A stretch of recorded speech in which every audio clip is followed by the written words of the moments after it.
There is a moment that arrives without ceremony, not when life is loud, not when you are still trying to be understood, not when you are still mistaking intensity for danger.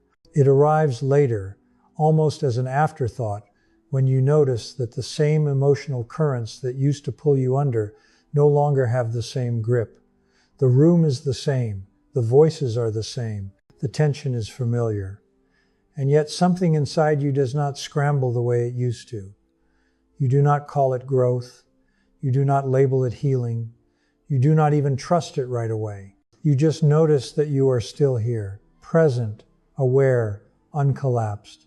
And for someone who has spent a lifetime feeling too much, too fast, too deeply, that stillness can feel unfamiliar, almost suspicious, almost undeserved.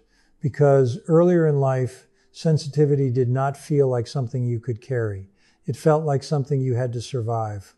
It felt like walking into spaces without enough protection, like hearing what people did not say, like noticing the pause before a sentence, the tightness behind a smile, the way a tone could change the temperature of an entire conversation. It felt like being the first to sense that something was wrong, and the last to be allowed to name it.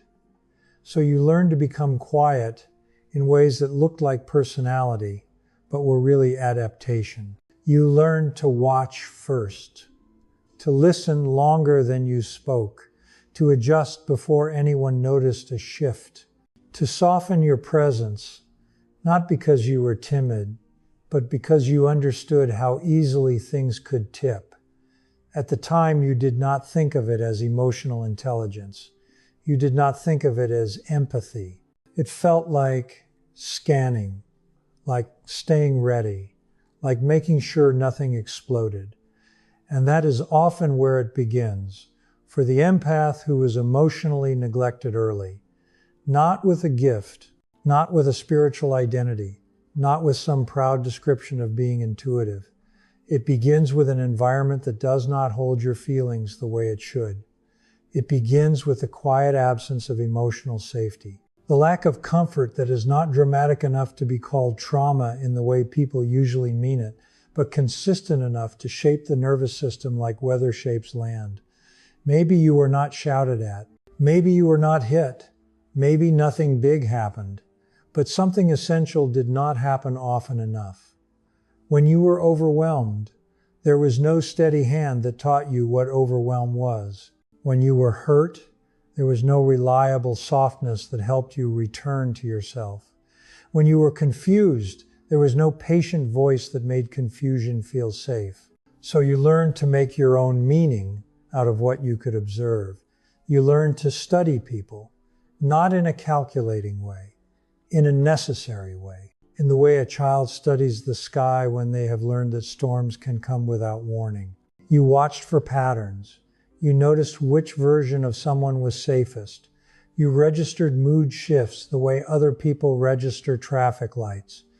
You did not do this because you wanted to be perceptive. You did it because you needed to know what kind of day it was going to be before the day decided to become something you could not handle. Emotional neglect does not always look like cruelty. Often it looks like distance. A parent who is physically present but emotionally elsewhere. A home where feelings are inconvenient, ignored, minimized, hurried along. A childhood where the message is not, "You are bad," but your inner world is not important enough to pause for. And when the inner world is not met, the inner world does not stop existing. It just becomes private. It becomes something you manage alone. You become the one who contains it. You become the one who translates it. You become the one who tries to make sense of it without help. And this is where sensitivity becomes heavier than it has to be. Because a sensitive child with emotional support learns that sensitivity is information. They learn that a feeling can rise and pass. They learn that fear is not a verdict. They learn that sadness is not danger. They learn that anger can be named without being punished for it. But a sensitive child without that support learns something else. They learn that feelings are storms that arrive without warning and leave no shelter behind. They learn that being affected is unsafe. They learn that expressing too much can change the atmosphere in the room in ways they do not control. So they become careful, they become precise, they become skilled at reading what is happening outside them, because what is happening inside them feels too large to risk exposing. In some homes, you learn early that your emotions do not make other people softer. They make other people irritated, or silent, or dismissive, or overwhelmed. So you stop offering them, not because you have less to feel, because you have too much and nowhere reliable to place it. That is why so many emotionally neglected empaths become observers before they become participants. They learn the room. They learn the people. They learn the rules without anyone stating them. They learn what earns warmth and what earns withdrawal. They learn what the smallest facial shift means. They learn what kind of silence is safe and what kind of silence is loaded. They learn the difference between someone being tired and someone being disappointed, and they learn to react to that difference before it becomes explicit. This is the origin of the quiet power that comes later. But early on, it does not feel like power at all. It feels like tension held in the body. It feels like always being slightly ahead of the moment, never fully inside it. It feels like anticipating disappointment even on good days, like picking up on emotional undercurrents you cannot prove, like knowing when something is off and still being told, directly or indirectly, that you are imagining it. You might have been called dramatic, too sensitive, too serious, too intense, too thoughtful, too emotional. Or you might have been called mature. And that one can be the most confusing of all, because being praised for maturity at a young age often means you were praised for not needing much, for not asking, for not taking up emotional space, for handling your own discomfort quietly. You were praised for being easy, for being self-contained. And you learned to make that your identity because it was the only version of you that seemed welcomed. So you became the child who did not cause problems, the child who did not need comforting, the child who understood. But understanding, when it is forced too early, can become its own kind of loneliness. Because you were not just understanding situations, you were understanding people. You were understanding tension. You were understanding the emotional climate. You were understanding what others could not name. And you were doing it without anyone understanding you back. That is how emotional neglect quietly shapes empathy into vigilance. You become sensitive, yes, but not the soft, romantic kind of sensitive that people like to talk about. The kind of sensitive that feels like being wired into the world without consent. The kind of sensitive that registers everything. The kind of sensitive that learns to disappear in order to stay safe. And when you live that way for long enough, your awareness becomes automatic. You do not even notice you are doing it. You walk into a room and your body is already gathering information. Who seems tense? Who seems fragile? Who seems irritated? Who seems hungry for attention? Who seems like they might erupt if pressed? You notice who is performing and who is avoiding. You notice who is trying to control the energy. You notice who is trying to be liked. You notice who is trying to be feared. And you notice it fast, faster than you can explain. Because this is not intellect first. This is nervous system first. It is a kind of perception built out of repetition, out of years of being emotionally unprotected in environments where moods mattered, not necessarily because someone was abusive, but because someone's emotional state dictated the safety of the space, and you learned that you had to track it if you wanted to stay steady. So you tracked it. You became good at it. And you paid for that skill in exhaustion. People often misunderstand how tiring early empathy is. Not the empathy that comes from compassion alone, but the empathy that comes from hyper-awareness, from constant calibration, from living as if you are responsible for keeping things from tipping. That empathy is not just feeling what others feel. It is anticipating what others will feel. It is rehearsing responses before anything has happened. It is adjusting your tone in advance. It is swallowing your own reaction to make room for someone else's. And it becomes so normal that you forget there is another way to live. In early life, you may have thought this meant you were weak because you were not confrontational, because you did not throw your feelings outward, because you did not dominate, you did not demand, you did not force. You watched people who were loud and certain and unapologetic, and you assumed that was strength. You watched people who moved through life without hesitation, and you assumed you were behind. You watched people who did not seem to absorb the emotional weather, and you wondered what was wrong with you. You may have tried to become like them. You may have tried to toughen your edges, to reduce your sensitivity, to pretend you did not notice what you noticed. And that pretending may have worked socially, but internally, it created a split, because you cannot unsee what your nervous system has been trained to register. You can only learn to contain it differently. But early on, you do not have containment. You have absorption. You take it in. You feel the tension and assume it is yours. You feel the discomfort and assume you caused it.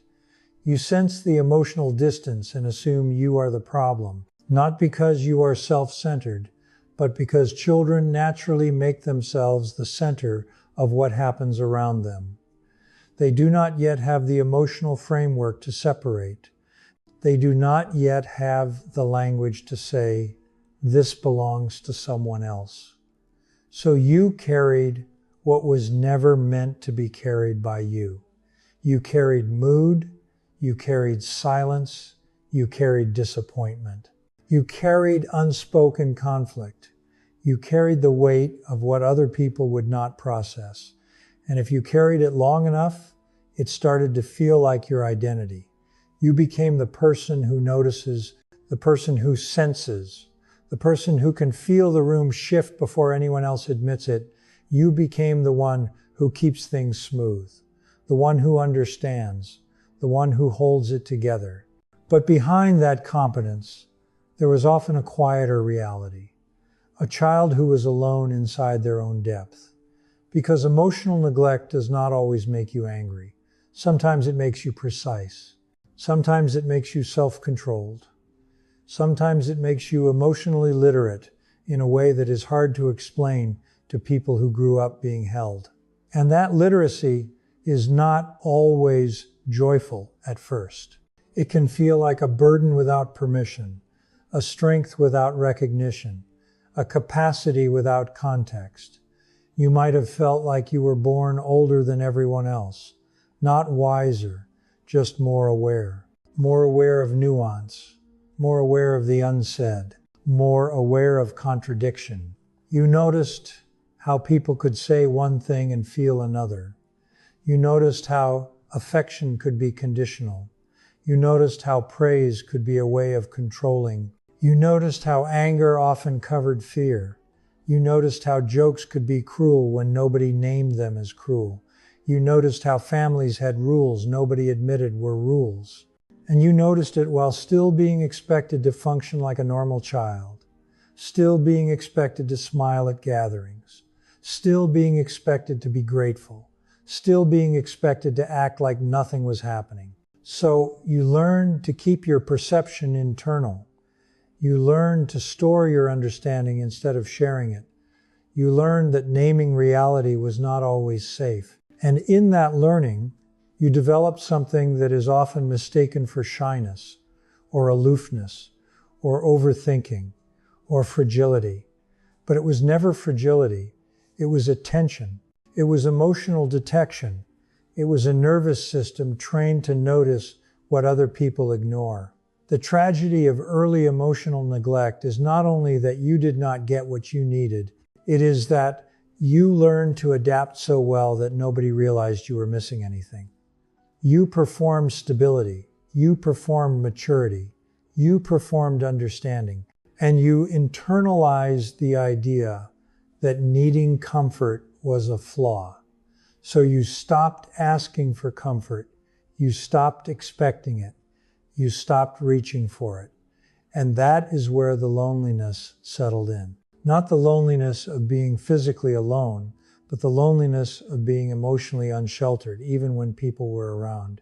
You could be surrounded and still feel like you were managing life from the inside by yourself. You could be loved in ways that were real and still feel like parts of you were invisible. You could be praised for being strong and still feel like the strength was built out of necessity rather than choice. That is the foundation. That is the beginning of a sensitivity that does not yet know what to do with itself, the beginning of an empathy that feels like weight, the beginning of a perception that will one day become quiet power, but first must live through years of being misunderstood even by the person carrying it. And in those early years, it does not announce itself as a gift. It announces itself as a constant internal listening, a constant internal scanning, a constant internal adjusting, survival wearing the disguise of personality. That is what it was. And for a long time, that is all it seemed to be. There is a long stretch of life where this kind of awareness exists without a name. You feel it working inside you, shaping how you move through people and situations, but you do not yet understand what it is or why it operates the way it does. You only know how it looks from the outside. And from the outside, it is often misunderstood. Because what you are doing internally does not announce itself. You are not loud about your perception. You are not dramatic about your processing. You are not constantly explaining what you notice or how much you take in. Most of your awareness happens quietly, beneath the surface, long before words arrive. So people fill in the blanks. They interpret your stillness as distance, your thoughtfulness as hesitation, your restraint as insecurity, your sensitivity as fragility. And over time, those interpretations begin to shape how you see yourself. You may have heard versions of the same message repeated in different forms, that you think too much, that you should stop analyzing, that you should loosen up, that you should speak up more, that you should stop being so serious, that you should stop caring so deeply. Sometimes it was said kindly, sometimes impatiently, sometimes as advice, sometimes as criticism, but the effect was similar. It suggested that the way you processed the world was excessive, that your inner complexity was unnecessary, that your depth was somehow in the way of a smoother life. And because you were already attuned to other people's reactions, you took those messages seriously. You tried to adjust. You tried to become lighter, faster, simpler. You tried to respond instead of reflect. You tried to decide more quickly. You tried to not sit so long with your impressions. You tried to move the way others seemed to move, with less friction, less internal dialogue. Sometimes this worked on the surface. You learned how to mirror energy. You learned how to blend. You learned how to sound confident even when you were unsure. You learned how to make decisions that looked decisive even if they did not feel settled inside. But the cost was subtle, because the more you overrode your natural pacing, the more disconnected you felt from yourself. You were not indecisive. You were integrative. You were not slow. You were thorough. You were not withdrawn. You were internally active. But those distinctions are not easy to explain in environments that reward speed, certainty, and visible assertiveness. So you began to carry a quiet tension, a sense that you were always slightly out of rhythm with the world around you. You noticed how quickly people made choices without sitting with them, how confidently opinions were stated without much examination, how easily others dismissed complexity to maintain momentum. And you noticed something else too. You noticed how often those same people later backtracked, changed their minds, rewrote their narratives, struggled with consequences they had not anticipated. You noticed how certainty often came before understanding. But noticing did not give you power yet. It only gave you contrast. You could see the gap between speed and depth, but you were still learning how to stand inside that gap without shrinking. Because early on, depth does not come with authority. It comes with doubt. When you are young and perceptive, you are aware of how much you do not know. You see nuance everywhere. You sense multiple sides at once. You feel the weight of competing truths. That awareness can make you cautious.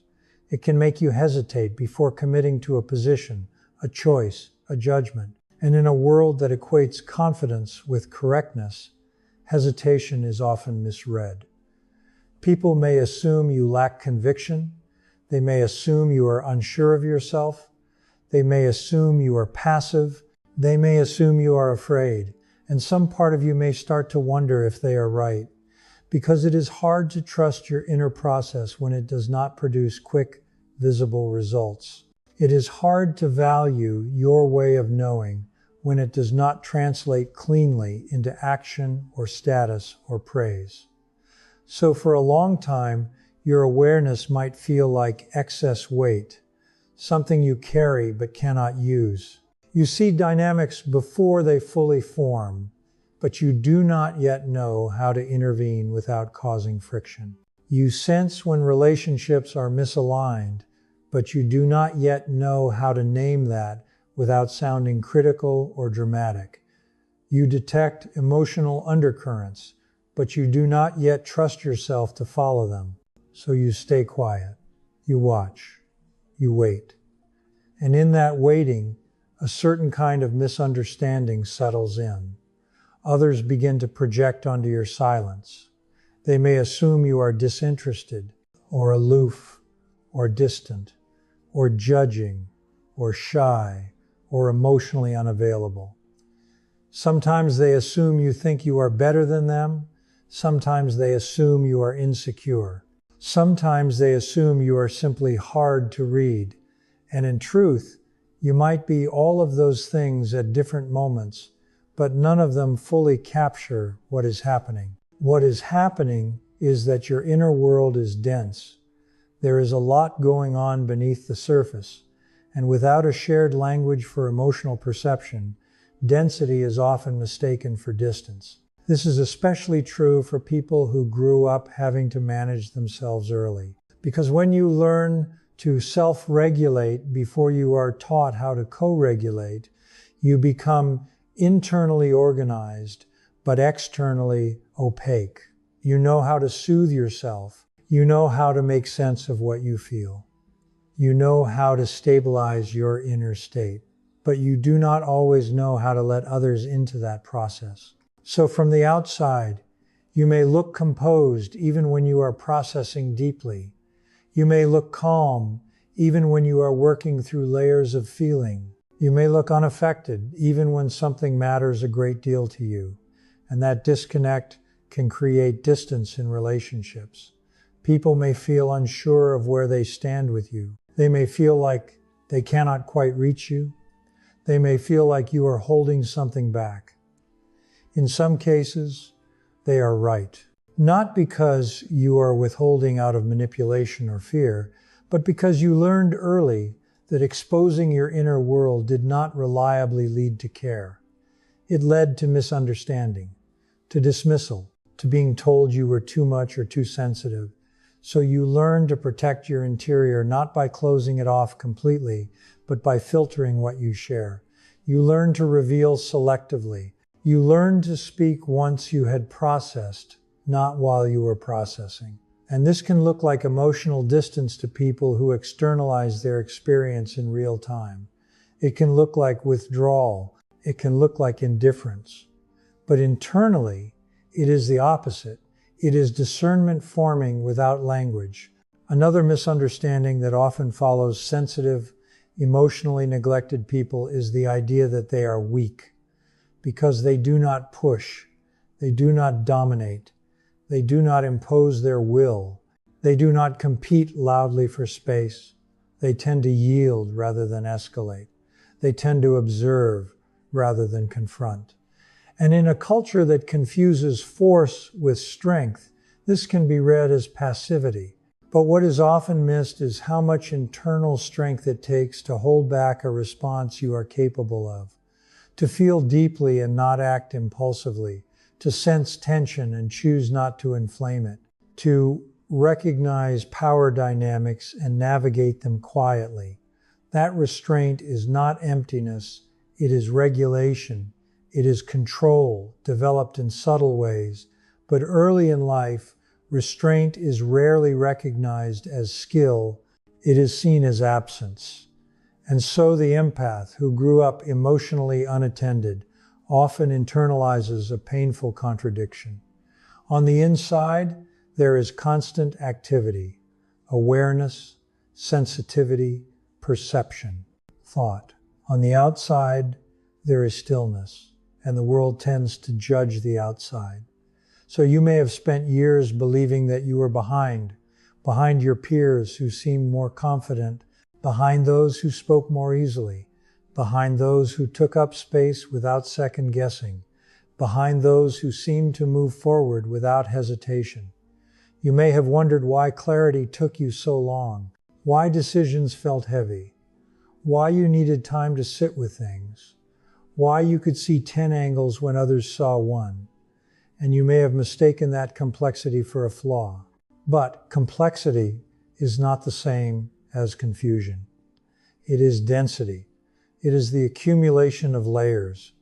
It is perception that has not yet been organized into something usable. And organization takes time, especially when it must be self-taught, because no one showed you how to hold your awareness in a way that felt safe. No one modeled how to integrate sensitivity without losing boundaries. No one taught you how to let perception inform action instead of paralyze it. So you learned through experience, through trial, through quiet observation, through moments of misjudgment, through watching what happened when people acted without reflection, through noticing the long-term effects of short-term certainty. You began to see patterns, not just in individuals, but in systems. How people repeat behaviors they swear they have outgrown. How unresolved emotions resurface in new forms. How confidence often collapses under pressure. How charm wears thin over time. How avoidance disguises itself as independence. How certainty can be a defense. These observations did not make you cynical. They made you careful. They made you patient. They made you slow to declare things final, because you had seen how often the surface lies. And this is where the misunderstanding deepens, because to people who move quickly, patience looks like hesitation. To people who speak immediately, silence looks like lack. To people who act first and reflect later, reflection looks like delay. So you may have been told, directly or indirectly, that you needed to be more decisive, more assertive, more confident, more expressive. As if those qualities were switches you could simply flip. As if your inner complexity were a character flaw instead of a developmental pathway. And perhaps you tried to perform decisiveness, to speak before you were ready, to choose before you were settled, to act before you had integrated what you felt. Sometimes it worked. Sometimes it left you feeling hollow because it was not aligned with how your awareness actually functions. Your system does not rush clarity. It metabolizes it. It sits with information until patterns emerge. It waits until something feels internally coherent. And that coherence takes time. This is the part that is often misunderstood in emotionally perceptive people. They are not slow because they lack intelligence or courage. They are slow because they are integrating more variables. They are tracking emotional tone, relational history, unspoken context, internal response, external impact, and long-term consequence all at once. That takes processing time, especially when you learned early that mistakes were costly, when missteps led to withdrawal, disappointment, or emotional fallout, when getting it wrong meant losing safety. So you learn to get it right internally before acting. You learn to wait until your understanding felt solid. And while that waiting once felt like weakness, it was actually training. Training in discernment, training in pattern recognition, training in emotional literacy. You just did not have the language for it yet. All you had was the feeling of being out of sync, of watching life move quickly around you while you moved inward, of carrying a depth that few people saw and even fewer understood, of being mistaken for distant when you were actually deeply attuned, of being labeled sensitive when what you really were was perceptive. And this mislabeling can linger. It can create a quiet shame around your natural way of processing, a sense that you need to justify your pace, that you need to apologize for your pauses, that you need to explain why you need time. But something subtle begins to shift with age, not suddenly, not dramatically, slowly, almost imperceptibly. You begin to notice that the very things that once made you feel behind are now keeping you steady. You begin to notice that your awareness no longer overwhelms you in the same way, that you can observe without absorbing, that you can sense without spiraling, that you can understand without losing yourself. This is where the misunderstanding starts to loosen its grip, because you begin to see that what once looked like weakness was actually undeveloped structure. And structure takes time, especially when you have to build it yourself. There comes a point, often without a clear moment or milestone, when something inside begins to settle. Not because life suddenly becomes easier, not because everything finally makes sense, but because the constant internal vigilance softens, the edge dulls, the urgency loosens its grip. You notice it in small, almost unremarkable ways. You are in a familiar kind of situation, one that used to pull you into overanalysis or emotional overextension, and you realize you are not bracing yourself the way you once did. You are still aware, still attentive, still sensitive to tone and undercurrent. But the information no longer floods you. It arrives, registers, and passes through without leaving residue. This shift does not announce itself as growth. It feels more like a recalibration.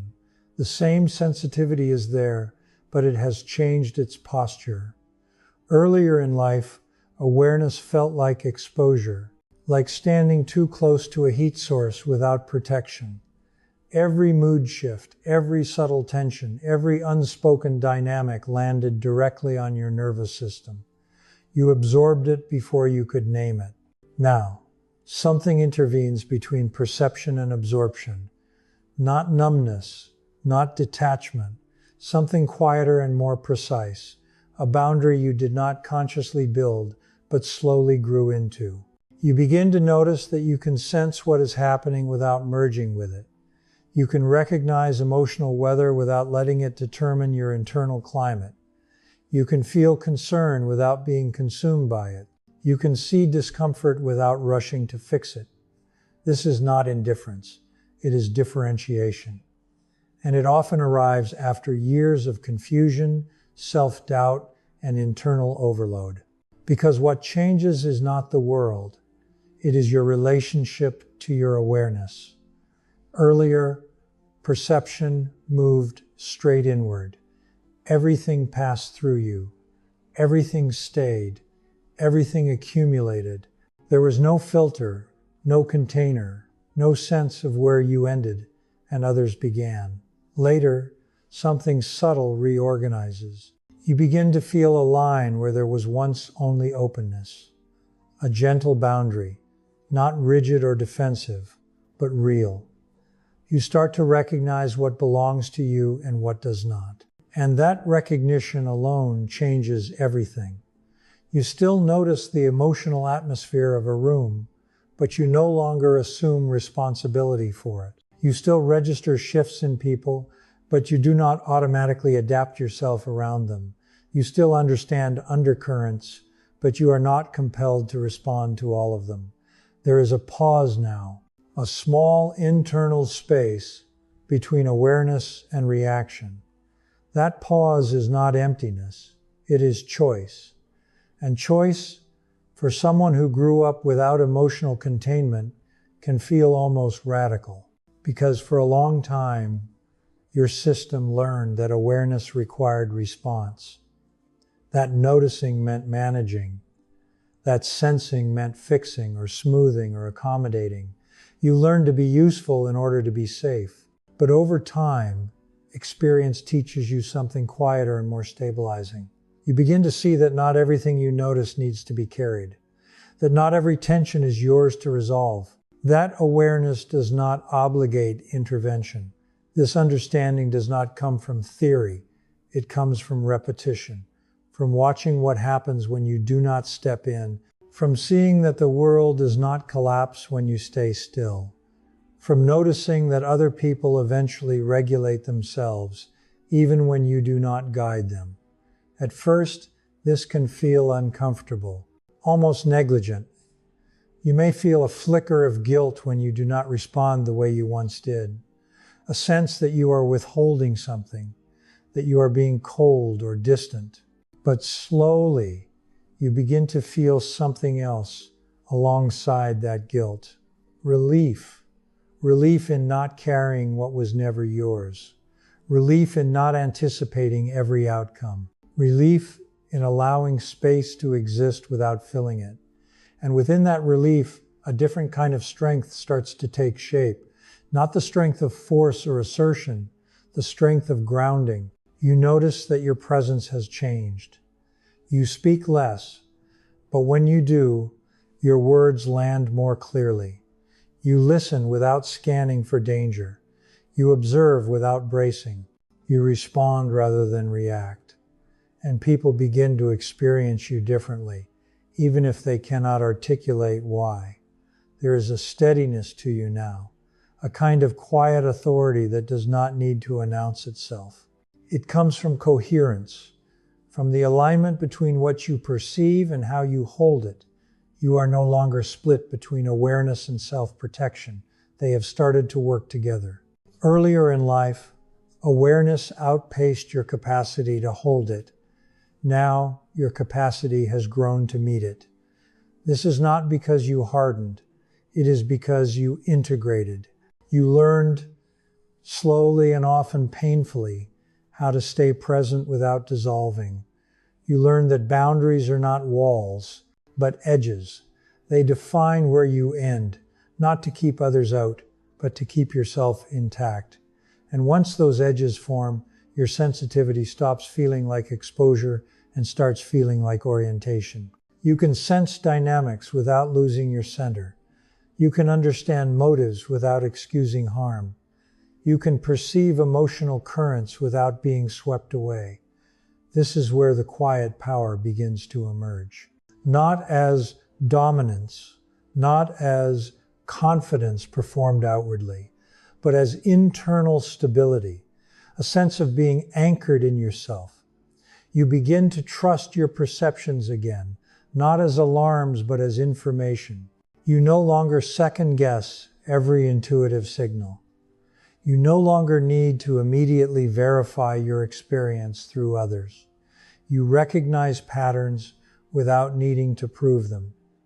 You hold insight without urgency, and this changes how you move through the world. You become harder to manipulate, not because you are suspicious, but because you are clear. You notice incongruence early, and you do not rationalize it away. You sense when words and actions diverge, and you do not scramble to reconcile them. You allow contradictions to exist without forcing resolution. You wait, and in waiting, truth often reveals itself. This waiting is not passive. It is attentive. It is grounded. It is a form of discernment that only develops through lived experience. You have seen enough cycles to recognize familiar shapes. You have watched patterns repeat. You have observed how people reveal themselves over time, and that observation has quietly refined your judgment. Earlier, your awareness was raw. It absorbed everything equally. Now, it discriminates, not in a judgmental sense, but in a selective one. You know where to invest your energy. You know when to engage and when to step back. You know when something deserves your depth and when it does not. And perhaps most importantly, you know that you do not have to explain your knowing. There is a calm confidence that comes from trusting your internal signals without needing validation. This confidence is not loud. It does not announce conclusions. It does not rush to persuade. It rests. And from that resting place, your presence changes. People may begin to experience you as grounded, as composed, as steady. Some may say you seem calmer than before. Others may say you seem more distant. Both can be true in different ways. Because what has changed is not your capacity for connection, but your relationship to responsibility. You no longer feel responsible for managing emotional atmospheres. You no longer feel obligated to absorb tension to keep things smooth. You allow others to sit with their own discomfort. And in doing so, you create a different kind of space. A space where interactions are more honest, where dynamics reveal themselves more quickly, where relationships either deepen or fall away without drama. This shift often surprises people who knew you earlier. They may notice that you do not over-explain, that you do not chase understanding, that you do not fill silences, that you do not rush to reassure. They may feel slightly unsettled by this, especially if they were accustomed to your emotional availability in its earlier, more porous form. But what has changed is not your care, it is your containment. You still feel deeply. You still notice nuance. You still understand complexity. But now those capacities are housed within a structure that can support them. You are no longer flooded by your awareness. You are carried by it. This is the turning point many people miss when they talk about sensitivity. They imagine growth as becoming less sensitive, but what actually happens is integration. Sensitivity remains. It simply gains form. It gains rhythm. It gains boundaries. It becomes something you can live inside without exhaustion. And this integration does not come from forcing yourself to be different. It comes from years of watching, reflecting, adjusting, from learning what overwhelms you and what steadies you, from recognizing which environments drain you and which allow you to breathe, from understanding your own thresholds, from learning that you are allowed to have limits without apology, from discovering that you can step back without abandoning connection. This understanding does not arrive with fanfare. It arrives quietly, like many of the realizations that shape you most. You notice one day that a familiar situation no longer activates you in the same way, that a comment that once lingered now passes through, that attention you once absorbed now belongs clearly to someone else, that you can witness emotion without drowning in it. And in that noticing, something settles, a sense of internal alignment, a recognition that your sensitivity has matured, that it has found its structure, that it has stopped being raw exposure and become perception with grounding. This is the point where awareness stops feeling like a burden and starts feeling like orientation, like a compass rather than a weight. You are still attuned, still receptive, still capable of deep understanding, but you are also centered. And from that center, a different kind of strength begins to emerge. A strength that does not push or perform. A strength that does not announce itself. a strength that simply holds, and in holding, steadies.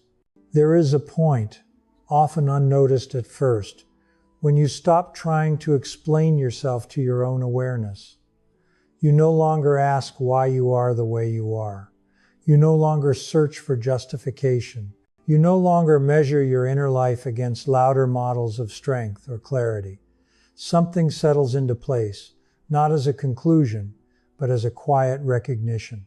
This is who you have been becoming, not suddenly, not dramatically, slowly, through accumulation, through years of noticing, years of adapting, years of learning what overwhelms you and what steadies you, years of discovering, often the hard way, that sensitivity was never the problem. It was the lack of structure around it.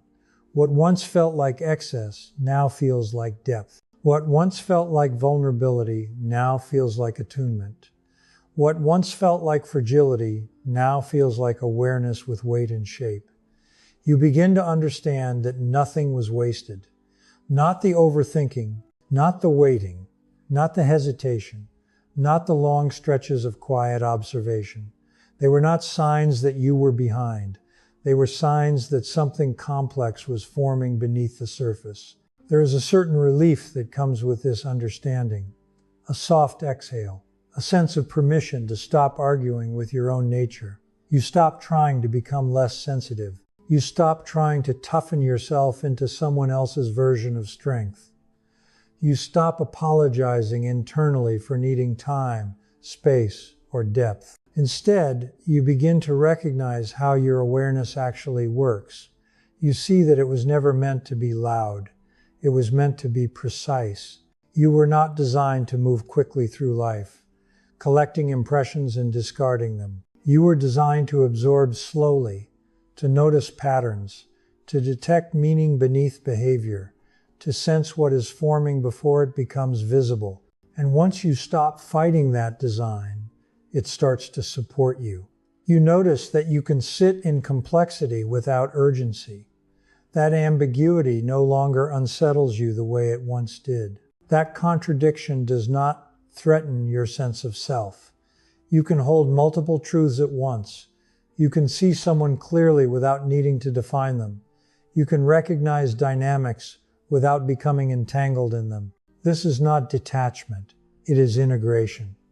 Your inner world, once crowded and noisy, begins to organize itself. Thoughts fall into place more easily. Feelings pass through without lingering.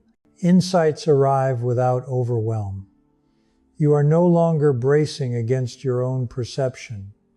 You are working with it. There is a quiet confidence that grows here, though it rarely announces itself as confidence. It feels more like steadiness, like knowing where you stand even when nothing external confirms it. You trust your timing. You trust your read of situations. You trust your sense of when something aligns and when it does not. And because you trust it, you no longer feel the need to constantly test it against others. You stop explaining yourself as much. You stop justifying your pace. You stop defending your depth. You allow yourself to be as you are. This does not make you distant. It makes you clear. It does not make you cold. It makes you contained. Your care becomes more intentional. Your attention becomes more selective. Your energy moves where it is actually welcomed and received. And this selectivity is not withdrawal. It is discernment. There is a difference. Withdrawal comes from fear. Discernment comes from understanding. You have learned, through experience rather than instruction, that not every space deserves your full presence. Not every dynamic needs your insight. Not every emotional signal requires a response. And this knowledge brings a kind of peace that is difficult to explain to someone who has not lived through its opposite. Because earlier, your awareness was always searching for ground. Now, it is the ground. You carry yourself differently, even if you cannot point to a specific change. You are less reactive, less apologetic, less internally fragmented. You are still sensitive. That never left, but your sensitivity is no longer uncontained. It has edges now. It has rhythm. It has a center. And from that center, something quietly powerful emerges. You notice that people sometimes slow down around you. The conversations deepen without effort. That emotional noise settles in your presence. Not because you try to calm it, but because you are not pulled by it. There is a steadiness in someone who has learned to hold their awareness without being ruled by it. And others feel that steadiness, even if they cannot name it. You may not seek influence, but it finds you in subtle ways. You may not seek authority, but it appears in how you carry yourself. You may not seek to lead, but others sense that you see clearly. This is not a transformation you announce. It is one you inhabit. It lives in how you pause before speaking, in how you listen without absorbing, in how you recognize patterns without being trapped by them, in how you allow silence to exist without filling it, in how you remain present without overextending. You begin to understand that the sensitivity you once tried to escape was never meant to disappear. It was meant to mature. It was meant to move from raw input to refined perception, from vulnerability without support to awareness with grounding, from exposure to orientation, from survival to structure. And when that integration happens, something settles very deeply. You stop wishing you were different. You stop trying to correct yourself. You stop seeing your inner world as a liability. You see it as a landscape you know intimately, a terrain you have walked for years, a place where you know the shadows and the clearings, the quiet and the intensity, the depth and the stillness. You no longer feel the need to explain how you arrived here. You simply recognize yourself, and that recognition is not loud. It does not announce an arrival. It does not demand acknowledgement. It feels more like coming home to a part of yourself that was always there, waiting for you to grow into it. The world outside may not have changed much. People may still move quickly, speak loudly, decide fast, but inside, something has aligned. You are no longer trying to keep up. You are no longer trying to shrink. You are no longer trying to harden. You are simply present, aware, and grounded in your own way of perceiving. And that quiet grounding, built slowly through years of noticing, adapting, and integrating, is its own kind of power, not the kind that dominates, not the kind that demands attention, but the kind that holds, the kind that steadies, the kind that understands. And for someone who once learned to survive by noticing everything, that understanding feels like the most natural resolution there could be.